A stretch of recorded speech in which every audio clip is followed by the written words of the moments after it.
Hi అండి, boiler chicken curry తయారీ.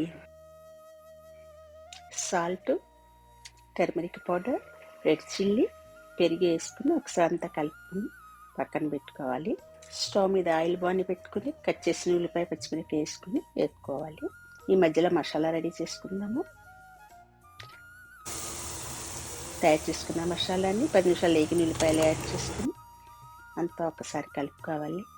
ఇది కూడా ఒక 10 నిమిషాలు వేగిన తర్వాత మ్యారినేట్ చేసి పెట్టుకుని చికెన్ వేసుకుని మిడిల్ ఫ్లేమ్ మీద వితౌట్ వాటర్ తోటి 10 మినిట్స్ కుక్ చేసుకోవాలి.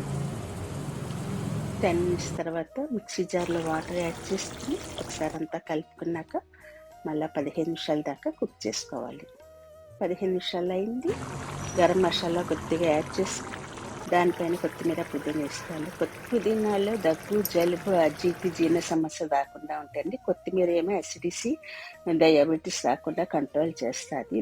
కొత్తిమీర, పుదీనా రోజు ఆహారంలో ఏదో విధంగా తీసుకుంటే హెల్త్కి మంచి. 10 మినిట్స్ సిమ్లో కుక్ చేసుకున్నాక స్టవ్ ఆఫ్ చేసుకుని సర్వ్ చేసుకోవాలి.